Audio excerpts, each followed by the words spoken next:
How's it going, ladies and gentlemen? My name is Michael Thurville, sociologist and photojournalist here at VEDA World News.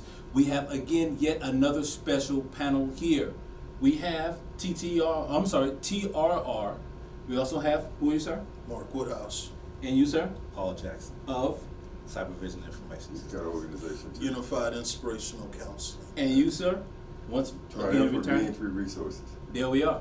All right, and so we have all of these great gentlemen here that have a diverse background, but they all share one thing in common. And that one thing in common that they share is the fact that they all spent some sort of time in Tdcj, known as Texas Department of Criminal Justice, in the penal system here in Texas. But that's not all. They are highly successful, they're great in their communities, and they are setting a shining example of what it means to be not only reformed, but to be a great human being. Sir, let's start with you. My name is Paul Jackson, as I said, and I spent 10 years. 10 years. In Tdcj for a crime that I didn't commit, but that's neither here nor there at this point. And you know, it was a lot in terms of psychological and mental and emotionally tragic, if you will. But you know, we as men, we just have to keep going and look within ourselves and look for the future and just try to better ourselves. Okay. Sir? My name is Mark Woodhouse again. I spent 15 years of my adult life in Tdcj. Originally was locked up at the age of 18, did some time in the county, and then was sentenced at the age of 20. I came home in 2015 in December. Definitely a traumatic experience, and unfortunately for so many minorities, we don't see it as such. Some may even see it as a rite of passage, which it is not. And it is very traumatic, and without continued therapy for those who are the formerly incarcerated, definitely bound to repeat some of the same mistakes. Sir? Jeffery Taylor, Triumphant Reentry Resources. Spent 25 years. Met these guys inside. These were my friends inside. And I had a saying, if I don't associate with you, which is not how I said it, but if I don't associate with you in here, I'm not going to associate with you out there. Because I saw the need to associate with people who were smarter, on the same path, working towards living life as a free person on the inside. Excuse me. And it was intentional. Every person that I had an association with, I developed a friendship with, it was intentional. Because I knew this time would come. And we're here, and there's more coming. It most certainly is. And each one of these gentlemen on this panel have not only a very specific skill, but they are also in very specific industries. Starting with you, sir, what is the skill in the industry that you are in? I'm an IT consultant. Okay. In the technology field, in information technology field, and I have a very diverse background, starting with everything from networking to programming. Networking and programming. Anything else? Just all IT. And how long have you been doing what you're doing? I've been doing what I've been doing for over 25 years. 25 years in the field of IT. Yes, sir. What is it like? Oh, wow. It is, for me personally, it's fulfilling. Okay. Because I'm a tech guy. I'm very analytical, so it fits my personality. You know, a lot of people see it as the discipline as challenging or as hard, but I don't think it's hard, and I like the challenges of it. I like that, you know, just overcoming the different mental challenges. You know, I'm good in math. I like math, and so just solving problems and helping people, it doesn't even feel like work to me. Understood. So yeah. And sir, what field or expertise do you have? I am in the field of substance abuse and mental health. Okay. Right. My expertise is substance abuse. I'm a clinician, also known as counselors, therapists, what have you. And I've been doing this since 2016. 2016. I came home in 2015, immediately sought to get my license as an LCDC, did so at 2016. Now, don't mean to cut you off. What is an LCDC for those who don't know? An LCDC is a licensed chemical dependency counselor. Understood. And so I've been doing this since 2016 and 2019. I started my own business and I contracted with the Department of Family and Protective Services to work with the adults who were under supervision from CPS. And from there, I've been clinical directors at some very posh facilities. I've been program coordinators at other facilities, and currently I run my own business. I work with adolescents from the age of 13 to 17, and I work with adults from the age of 18. And at one point, I believe my oldest client was probably about 65. Wow. So within that span of 2016 up until now, what has your experience been like? I'll honestly say it's allowed me to develop the characteristic of humility and patience a whole lot more. It's been trying, it's been tough, just because you see so many of the people that you work with, you see them in you, and vice versa. And it's difficult oftentimes working with children who come from the same background as you, look like you, have been through some of the same trials and tribulations as you, and so bad you want to be able to just pull them to the side and give them all the tools, but unfortunately they're going to have to learn the way that they learn in their own environment, and just like I did. And hopefully with therapy, especially nowadays, therapy is something that a lot of people are looking at more so, not just in other communities, but in minority communities as well. Okay. And that's one thing that I do enjoy, is that more Black families, Hispanic families, even Indian, Asian families are coming forth and asking for therapy for their children. Understood. And Mr. JT, second time guest. Yes, sir. How long have you been doing what you've been doing, and what has your experience been like thus far? Been doing reentry services pretty much since I got home in 2018. I founded my nonprofit beginning of this year. Okay. Saw the need by actually working in Harris County Jail and then volunteering and seeing how there's one common denominator amongst everyone who's incarcerated, And what's that?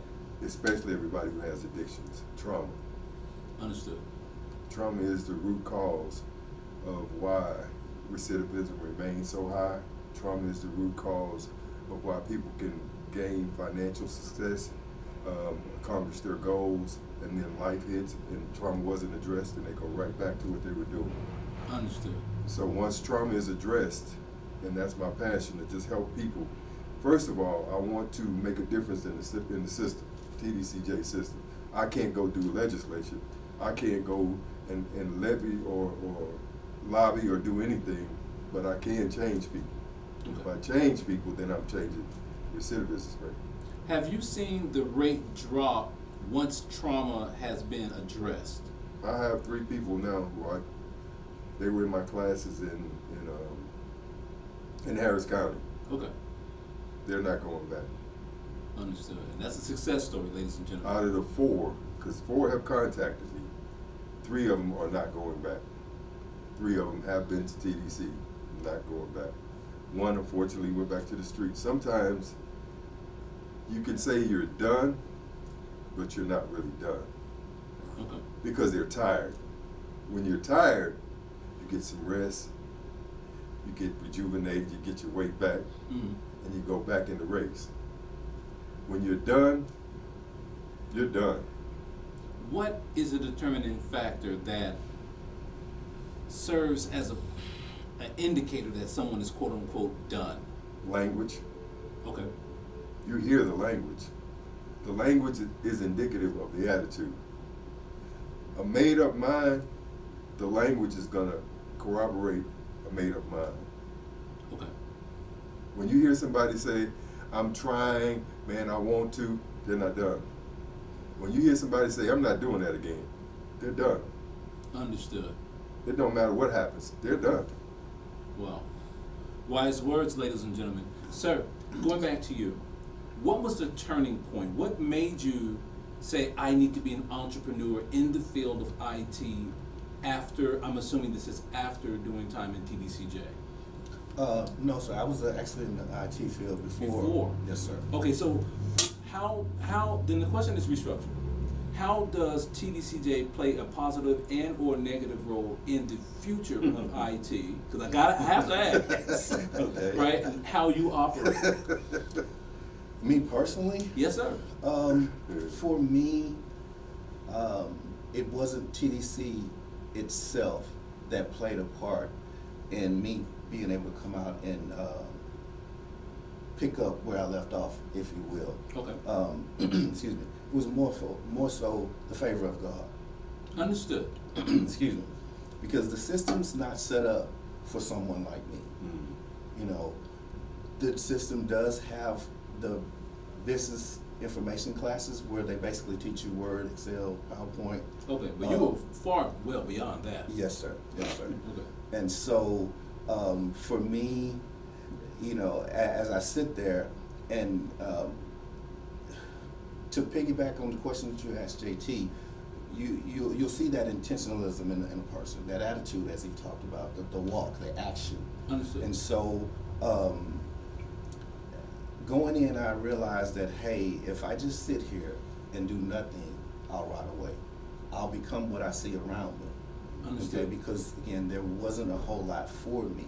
You know, GED, I had a high school education, so the GED classes wasn't for me. You know, yeah. So anyway, so I just was fortunate to be, with God's favor, be placed in jobs where I could work on the computer.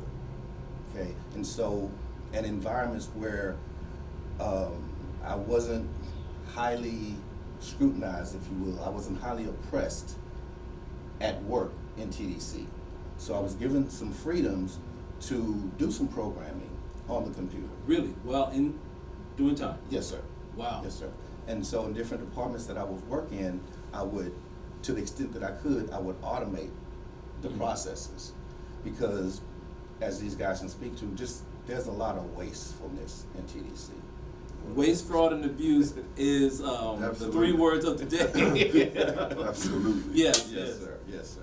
And so coming in with my background, you know, that's what I do. I go into people's businesses and help them improve their processes. Okay. You know, to cut down on, you know, just improve the processes and overall efficiency of the business. And so I get there and I'm seeing how they're doing things in the offices or in the shops or whatever, and I'm just applying my knowledge to help this run smoother.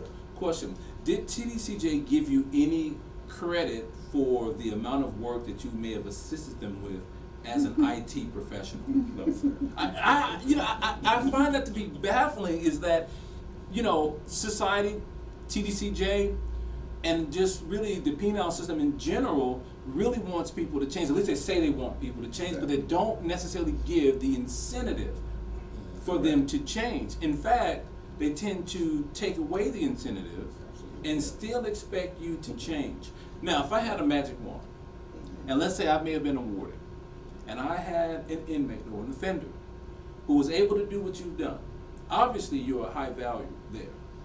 I would immediately ask for time off. That is something that I would do. You know, just to keep that hope, you know, just to keep you driven. I know you yourself, you're driven, but it's nothing like having other people say, hey, you know what, man, I see what you're doing. I appreciate it. Here is something for you doing what you're doing. It means a lot. Okay, so I don't know if you can speak about some of the programs or things that you have tweaked in the system to make it better. Can you talk about those things? No. Okay, Because did you sign some paperwork, like an NDA or something? No, because a lot of it they don't know about in terms of the higher administration. Really? Yeah, because someone like me would be seen as a threat. Mm-hmm. All right, what do you mean threat? To security. Yeah. course, Well, not a physical threat. No, not a physical threat, Okay. but just a threat because I know things, and so instead of the institution, from a systemic standpoint, instead of taking this knowledge and leveraging it, they would be scared because they don't understand what it is I can do. So it's like, okay, let's keep him off a computer, even though my crime had nothing to do with A computer. yeah. Let's keep him off of that because we don't know. And so, Wow. yeah, so I was very low key about. So you had to kind of suppress your abilities while you were there. Absolutely. Because he would have Absolutely. been seen as a threat and punished. Yeah. Punished Yes. And punished. because he has a certain skill No, that they because- use to their benefit. Because he would make the system better, more fluid, and because of that, they would be afraid that he would infiltrate or allow some things to come in or expose some things that they don't want. All of those different parameters factor in. Yes. And so Wow. when you're talking about a system who's really rigid and strict about what they do and how they do it, they don't want anybody like him on the computer. Well, let me ask you one final question before we turn to this gentleman in transition. Did you see any form of corruption as you did your daily tasks as an IT professional? I saw every form of corruption. This is not scripted, ladies and gentlemen. This is an off-the-cuff conversation, as always. If you can speak to it, don't be specific. Okay. We don't want, rangers and people knocking on our doors. But the audience would love to know what kind of corruption were you privy to or saw in its general sense. Like, I literally don't even know where to start because it's so rampant. Mhm. It's so foul. Everything from what we all know, systemic racism, to downright theft, whether it's theft of material goods, theft of time, from employees. There's a lot of mind games, with the offender population, but also with the staff. The manipulation and playing games with people's lives, in terms of writing bogus cases. Really? Bogus cases on inmates, offenders. Disciplinary cases. you Yeah, say. disciplinary cases And that disciplinary case can make or break somebody. absolutely, Believe it or not. Absolutely. yes, and they affect your parole. Yes. Not only your current status if you have a good job like I did, that disqualifies you from having certain jobs, so you get the crappy jobs, and then when parole, God forbid, it's still on your record because eventually, well, it doesn't necessarily fall off. It never goes but away. the time in which you got a disciplinary does matter when you come up for parole. Yes. It's considered heavily based on how long ago it was and the type of disciplinary. Mhm. And so, yeah, that's just corruption like that to coerce you to either do something they want you to do or stay in your place. What do you mean by coercion? Can you give a specific instance, or do you choose not to divulge? I'll choose not to give specific instances, Okay. but I'll give you a hypothetical. Hypotheticals are good. So, there's this environment, there's this whole society within the different units in Correct. TDC, right? And just say if you have some guards that's doing some things that they're not supposed to do, okay? And they need me to deliver something. But they also know that, okay, well, he has that good job and he has this, he's coming up for parole, because they can pull your record up and see what's going on. And so they might do a cell search and find something and then use that as leverage for me to do what they want me to do. Unbelievable. It is very shameful. Daily practice. Yeah, absolutely. Daily practice. The culture of the system. It's not just practice, it's the culture. And each unit has its own culture. It Some does. are snitch units, some are protective custody units, some are violent units, but each unit has its own culture because it's subcultures, it's sub-societal situations of this society. Let's turn to you, transitioning. What was that moment that said, hey, I need to be a mental health professional Hmm. for you? Did it happen before TDCJ, while you were in, or when you got out? What was that moment, and what was that like? Definitely before I went in. Okay. Between the ages of maybe 13 and 17, my aunt suffered from bipolar disorder, and Okay. I never knew it. I just remember waking up at night and my grandmother saying, "Me and your aunt are gonna go to your aunt's house and pray for her." Like, what? Why are you going in the middle of the night? It's 1 a.m. Like, who goes to their family's house at 1 a.m. to pray with them? And I never knew. They kept it from the family. Until one day, my aunt turned and blew up on me out of nowhere. She was never treated me in this regard ever in my life, and she was one of my favorite aunts. Very kind, very sweet. And then at that time, I was told that she suffered from bipolar disorder, which I had no idea about. Never knew what that was. Never heard of it. And it sent me on a chase. I wanted to find. I was already in love with social sciences just because of where I come from, and all my aunts were teachers. She was a band teacher, and so I just delved into wanting to know more about the psyche, and the things that I come to find out. I was just like, wow, not even realize at that young age that mental illness was a real thing. From what I was told growing up, it was the devil. Okay. The devil was in them, and we needed to pray it out of them. That's what mental illness was. Okay. And so when I went into TDC, guess what I saw? I saw, except the other side of the gender, not being a woman, a man, I saw bipolar, I saw anxiety, I saw depression, I saw schizophrenia. The pill line was so long that it couldn't be finished just in one sitting. It went through lunch, and it went through the bell after lunch, and it's just hundreds and hundreds of offenders, inmates, receiving medication for mental illness. Here's the question.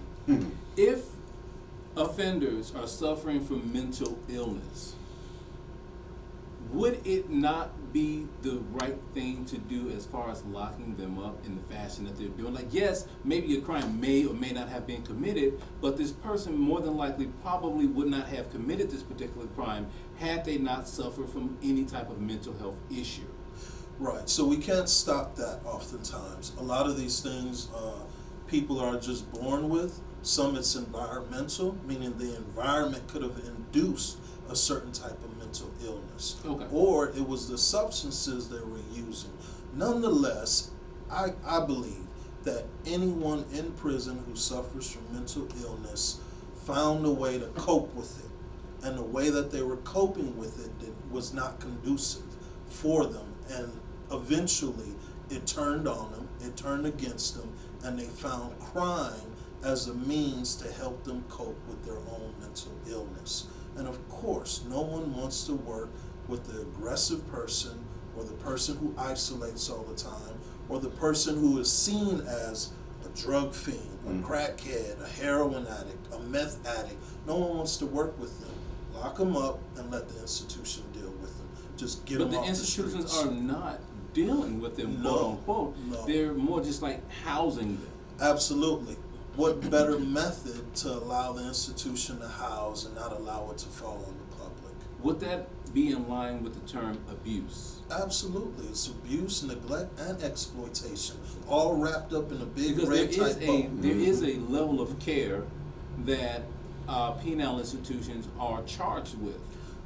Yes, they are, only to the extent of the Department of State and Health regulations. Yes. Only to that. Anything that goes outside of that or beyond that may be considered or deemed organic or holistic is set aside and it's reduced. Only for state regulations, because they have to, not because they get to. Wow. And if I might say Go ahead, speak to that, your question to him. In short, it's much more profitable for them to lock up a person with a mental illness than to treat them with Explain.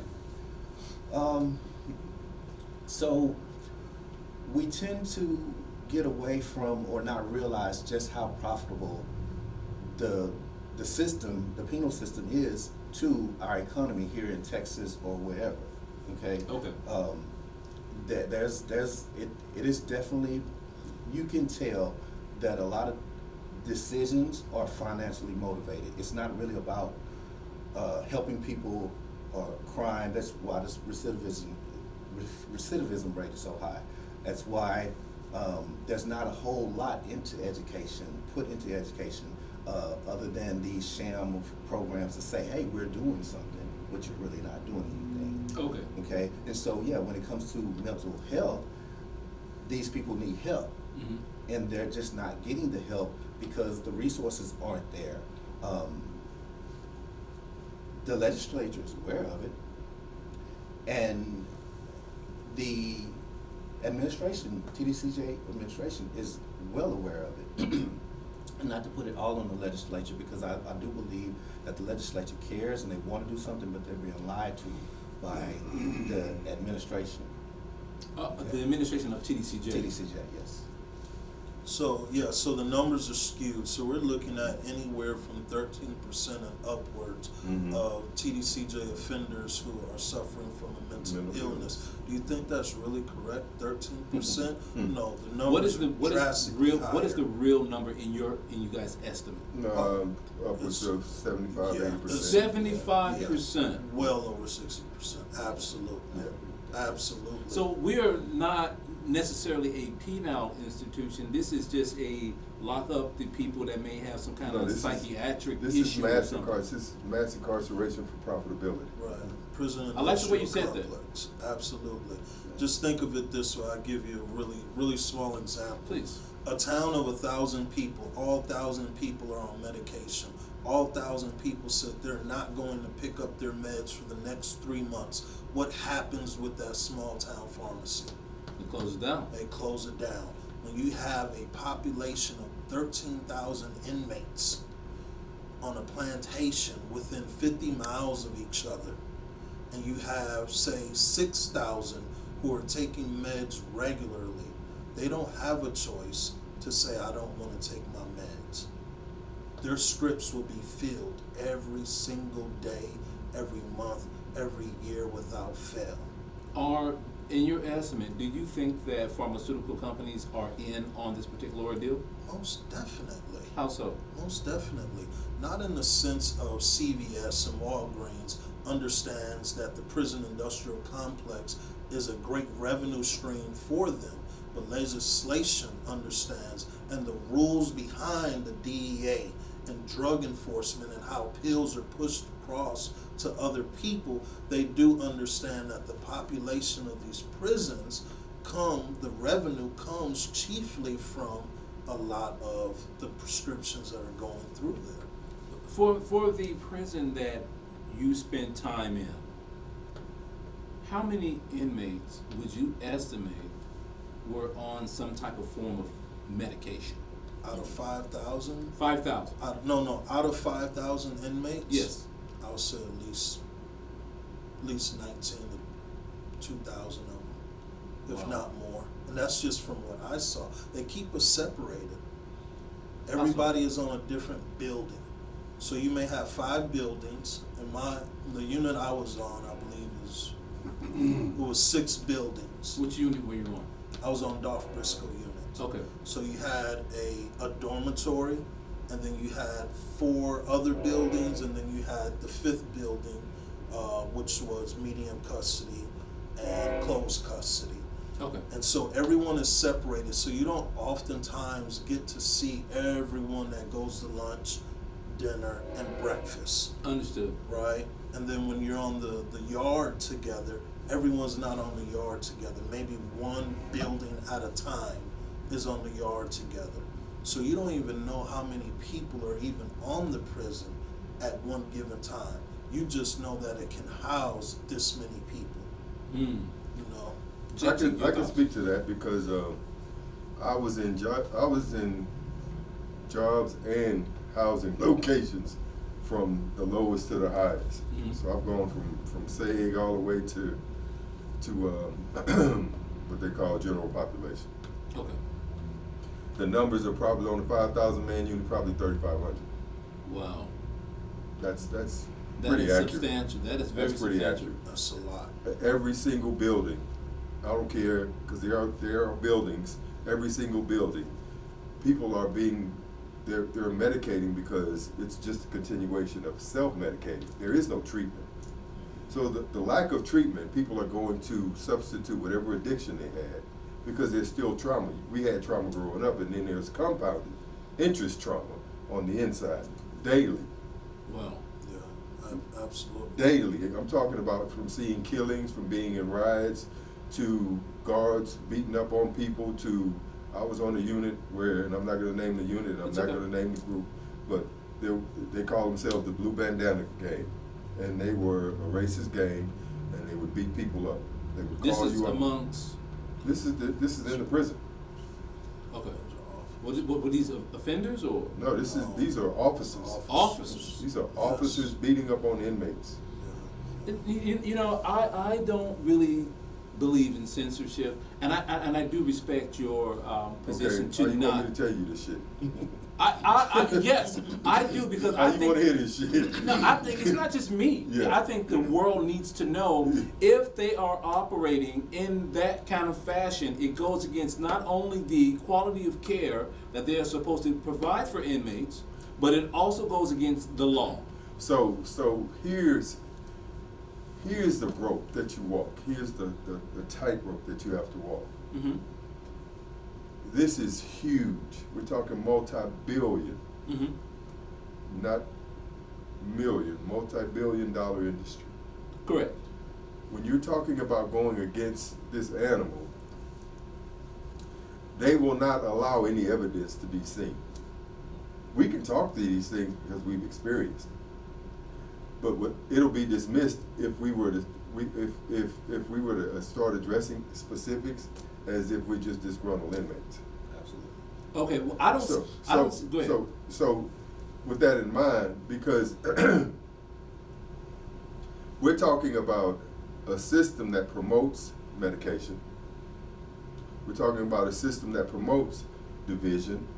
We're talking about a system that promotes racism.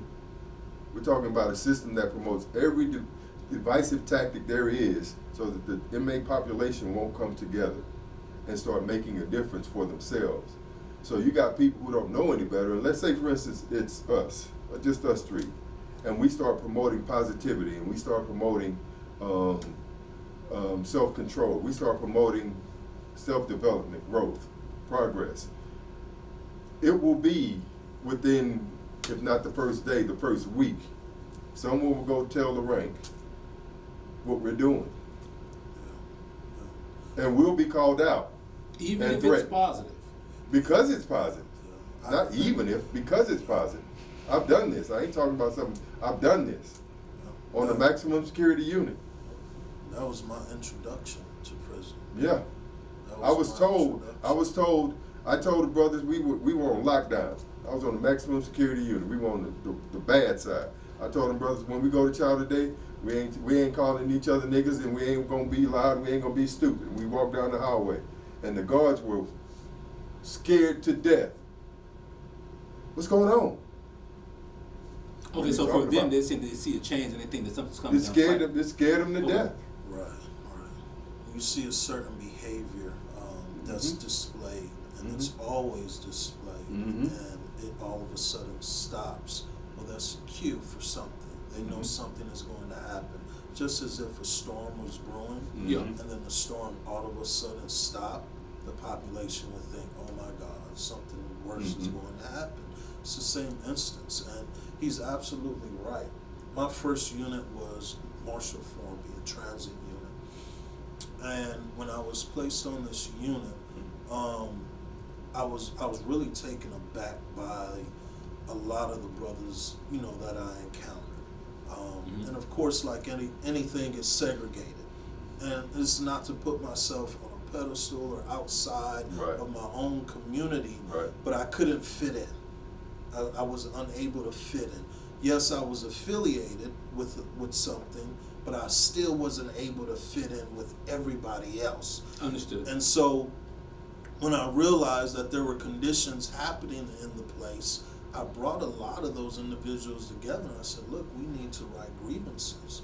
And the moment those grievances started going across the captains and the wardens' tables, and they realized they had to make some changes, they wanted to know where Who this started was it? coming from. Who started it? And just like anything, they manipulated the offenders to tell them this is coming from Mark Woodhouse. He's doing something great. They're thinking that they're saying the right thing because it's all positive. Don't you know, them folks shipped me for about a good 2 months. I went to Michael Robinson. I went to All Red. I went to Bill Clements. Back to Michael Robinson. Back to All Red. Then they sent me all the way to El Paso to Sanchez unit. That is a form of retaliation. It is. It's what we call diesel therapy. Right? Diesel therapy. Right. It's what it's something that they used to do to writ writers to keep them from receiving their mail on time and getting mail back out. That's a federal crime. Right. That's a withholding But you and can't manipulation prove it. of. But you can't prove it because you're in transit. Transit. You're in transit. And So your mail never catches up to you in Nope. time. Nope. Nor You'll, does your property. nope. You'll get a piece of mail 3-4 months later because you're just going from unit to unit to unit. And it wasn't until I got to Sanchez unit, he said, oh no, I heard about you. They call you Yaya. You're not going to be on this unit long. I don't need you changing things around here. You're going to be right back on the bus.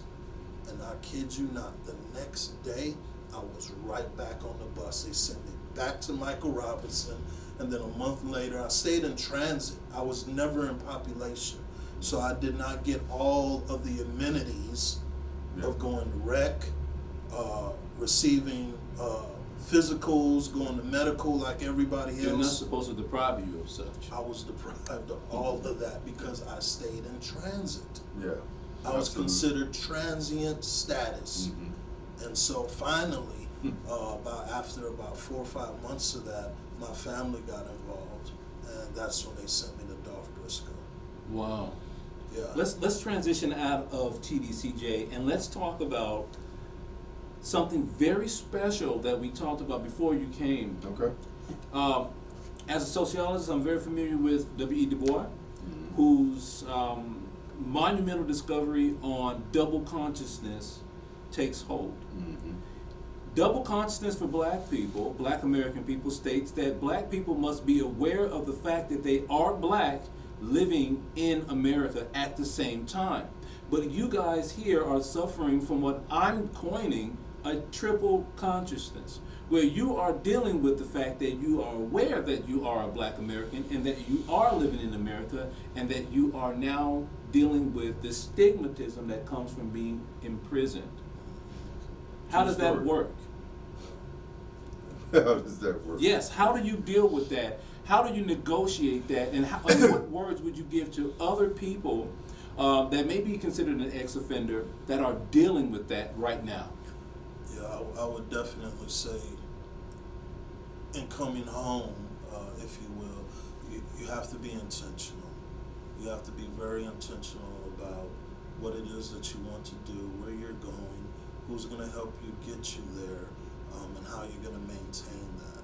Otherwise, you'll find yourself back in your trauma mindset because it's the reality that you're most comfortable with. I was born into a reality that I did not ask for. That's right. Right? It's, in other words, I was dealt a set of cards that I was asked to play with. Although the deck was rigged, no matter, we're all afforded the same type of choices or circumstances, situations. Nonetheless, with 3 of those conscious mindsets, if you will, the greater of the mindset for me was the one that was incarceration.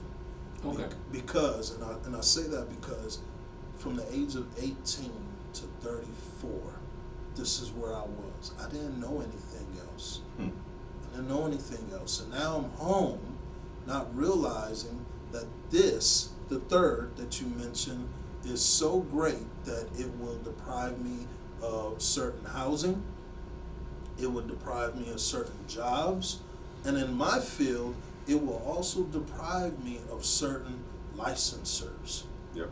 So I can't even be licensed at some levels because of my prior felonies. Not to mention the board that I may have to go in front of is comprised of another race, another ethnicity that will also look at me as black, minority, and a felon. And so you have to be intentional when you come home. And this is the greatest thing. If you don't have support, you're bound to make the next same mistake. Absolutely. You need support. And unfortunately, so many young people come home and they either don't have the support or the support is there and they don't know how to help them. They don't know how to help them. The greatest thing that I normally hear from black families is just go get a job. Just go get in a job. But that is so like a generic response. It is. You know. Because they don't know any better either. Okay. Right. They don't see. There's an education that needs to take place with the individual while he's incarcerated, and then also there needs to be education taking place with the family members, the support system of those individuals, because they don't understand the ramifications of that's the residual fallout of being incarcerated. All of us, we were fortunate enough to have great support systems.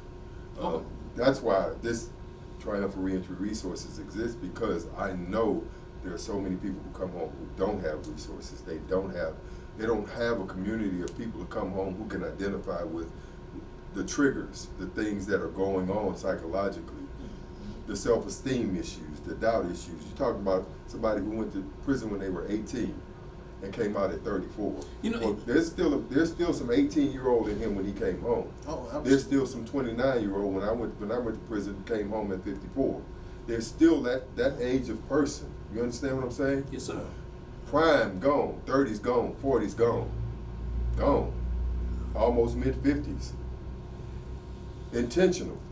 You mentioned the word intentional. You have to be intentional while you're inside. Yes, absolutely. That's why I said these are my friends. I don't throw the friendship word around. These are my friends. Understood. I was intentional. They were not welcoming to me because they were standoffish dudes. Yeah. Really? But I could not. I just don't see that shit don't work with me though, bro. That shit don't work with me. Okay. They're laughing because they know it's true. Okay. That's just because I know when I see quality in people, I'm drawn to it. Like when I see fake in people, I'm repelled by it. Like I can't deal with fake. I'm allergic to that shit. I don't like it because there's so many people in this world today. Life is too short. That's the one thing that prison really, really causes to resonate in your mind. The things that you take for granted and the people that you take for granted and the circumstances and the opportunities that you took for granted, you can't take that shit for granted no more. Understood. Because it's not going to come easily. And there's a level of emotional maturity that has to take place. You got to know yourself. You asked a question earlier about coming home and navigating transition. If you don't know yourself, when you have the opportunity to know yourself the best while you're inside, it's going to be hard coming home trying to figure out who you are. Well, there was a small conversation, excuse me, that was talked about before you came. And this gentleman to my right stated, I feel as if I should be further along in life. Yeah. And I asked him, what do you mean by that? And for the audience, could you reiterate that, please? Yeah, sure. I was on my way here, and my wife said, well, why do you sound so down? I said, I should be further in life right now. I really should. And she said, baby, you have gone further than even people in your own family, you know, Absolutely. who have never been incarcerated. You have done things that nobody has ever done that I have met. You have come home and done the impossible. That's right. And my wife has been so encouraging, so supportive, because when I can't see it, others can, he can. And I just met this brother, but he can see it. We all can see it, but within us, it's so difficult to see because we're so hard on ourselves. We're so hard on ourselves. And the reason I'm hard on myself is because, one, I want to affect more in my expertise. I want to do more. I want to be able to stand in a crowd of 2,000 people and talk to them about the disparities of mental health in the Black community and how to gain and get them access to resources. There's so much more, and I just realized in saying this that, Mark, it's okay. It's okay. What you're doing right now, you're doing for a reason, and you're doing this because something has allowed you to do this, which is the Creator. And so I have to continue to remind myself that be grateful, man, and be appreciative, and I am. But man, so much more could be done. Because immediately when you said it, this gentleman said, "I thought I was the only one." Yeah. Sir, could you speak to that, please, here? Yeah, that third stigmatism of being formerly incarcerated, it's a heavy, heavy burden. It's a heavy load. And, you know, we have a therapist on the panel here, and I believe that without the support and help of my fellow ex-incarcerated inmates, or whatever, you know, I don't know where I would be, because I can call JT and he can hear it. He's like, you know, bro, what's up? What, you know, what's going on? You know, and I'm like, JT, it's just a lot, you know, and he knows what I'm saying because he's been there. He feel that, and I have that type of conversation with a lot of my friends that have been where I've been, and we all share the same experience, you know. And to hearing this gentleman say it, you know, who's reached a level of success that we're all trying to get, those us ex-offenders, and him still feel like that, it's like, wow, you know, that it resonated with me, but it also, it's like, it's a reminder or an eye-opener that this is something that I will deal with the rest of my life, no matter how far I get. Do you feel like there's a glass ceiling for you as an ex-offender, but a highly successful, highly intelligent, high-value like individual? Do you feel like there's like a place that where you just can't go any further on the ladder? Yes. Why? And I said it hesitantly, in certain structures, like in corporate America, absolutely. Why? Absolutely. Because of the box. For one, we can start there. The box on the application. Have you ever been convicted of a felony? You check that box.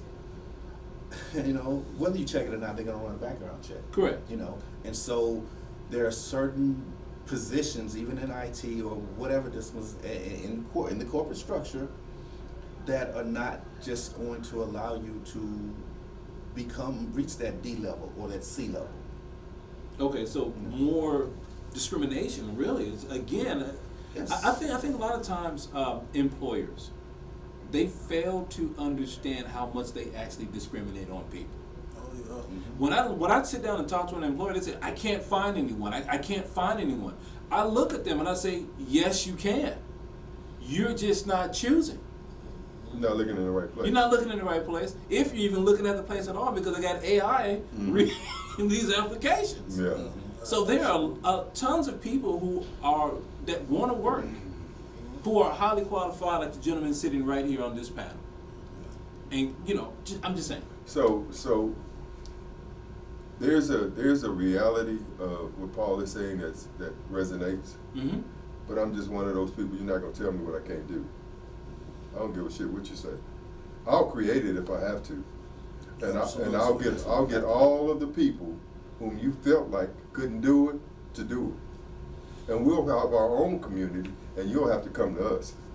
I think that is the best way to be. Absolutely. Yes. And this is the reason why we're doing what we're doing Exactly. right now. Yeah. Exactly. Because we can't rely on corporate America. No. Right. Corporate America would say no, because now I have to explain to my stakeholders that I got a felon working, and I need more money. And quite frankly, you're going to take money from it.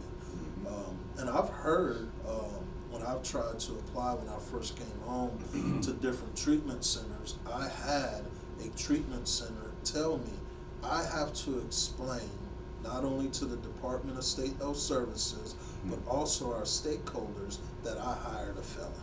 But you were qualified for the job, Very right? qualified. You took all the training, you have Yep. all the certifications, Yep. then that really shouldn't matter, because if you were unqualified for the job, they would never cut you the licensor in the first place. It's more paperwork for them. It's more paperwork. That means they have to do an extra step. And, well, if they come and say they hire Paul, who has, say, no background, they don't have to do the extra step. So it's laziness. Absolutely. It's That's part of it. I agree with among that. other things. I think also it's also you don't really want to make a difference, because the part that you didn't mention is lived experience. See, the lived experience part is probably the most significant part of the process of changing the trajectory of what's coming. When you know where a person's at, like Paul said, he can call me. We talked the other night, and he was like, "Man, I'm going through it. I understand." But if I had never gone through what I've gone through, then maybe I couldn't understand, and maybe he wouldn't even trust me enough to even share with me what he did. You understand what I'm saying? When people know that you can really relate, and it's sincere and it's authentic, people are going to open up. That makes the difference, because now the bonds are being built. This is not superficial shit. This is beyond the surface. This is below the surface, where people are really saying, "Man, I know that brother is really, really for my success." Like, these dudes know I want them to succeed just as much as I want to succeed. And that's just not talk. That's my actions. Absolutely. That's how I live, bro. That's who I am, because I know if the more successful we are as a people, the more opportunities we're going to create that wouldn't otherwise be given to us. And again, I'm a former recruiter for Workforce Solutions. And so I do understand the value of hiring people who may have blemishes on their background. Like right now, an employer can get $2,400 in tax write-off per person that they hire that is an ex-offender. Oh, but factor this in though, Michael. People who've been incarcerated like us and did what we did, we're the best employees. The best. The best. Always, and I can attest to this, always show up on time, if not early, and does leave late. Yeah. That I do know. Yeah. You know, something that we don't do is enough of, because y'all spoke to this a minute ago, and Paul spoke to this a minute ago, and this is what I say to the guys in my group. You got to learn to celebrate the smallest of victories. Yes. Absolutely.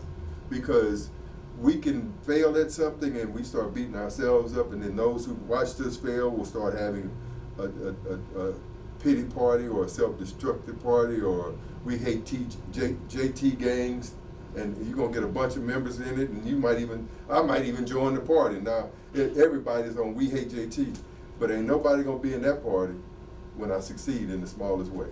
This is understood. Let's do this. Where can people find you? I can be found, my website is cybervisionis.com, and my email address is paul@cybervisionis.com. Do you have an Instagram? No, sir. What? An IT guy without an Instagram? Well, it is. I do have an Instagram. Okay. I'm sorry. It's Cybervision. It's tied to my Facebook page. Understood. So, Understood. Yeah, my bad. And you, sir? Unified Inspirational Counseling website is also unifiedinspirationalcounseling.com. That is the link that you can always find me, or you can find me on Psychology Today. You can also find me on simplepractice.com. You can also find me on monarch.com as well. Just put my name in, Mark Woodhouse, and all my information will pop up for me. If you're wanting to request an appointment, a consultation, I will be available for you. Any Instagram? Because people love Instagram. They do. I'm not a social media guy. Okay. I'll just be honest, coming home, social media scared me. It really did. I was taken aback, and I'm still kind of struggling with those things. And I think that's part of the reason why I said what I said earlier, because I'm just not yet comfortable with Instagram. I do have a Facebook, but just mainly for my family. Okay. And that's about it. But I've had a lot of success just from Psychology Today alone, and Monarch and Simple Practice. Understood. And JT, where can people find you? Jet at triumphantreentry.org. Website being built by Paul as we speak. That's cool. The social media that Mark spoke to is, so I left the streets when there were pages and I came home to an iPhone and was completely overwhelmed. So I'm adjusting still. Okay. 7 years later, I'm still adjusting. So all of the social media platforms, I'm gonna hire somebody to do those things because I'm not capable. Understood. And I don't have the time anyway. Understood. I don't have the time anyway. Right. Well, my name is Michael Thurville, photojournalist and sociologist here at VEDA World News. A panel of highly successful, highly intelligent, highly driven and motivated individuals right here on VEDA World News. Make sure you check them out on their websites. Give them business, give them praise. They are a shining example of what can happen when one has the opportunity and the mindset, more importantly, to change their ways and actions. Thank you. See you on the next one.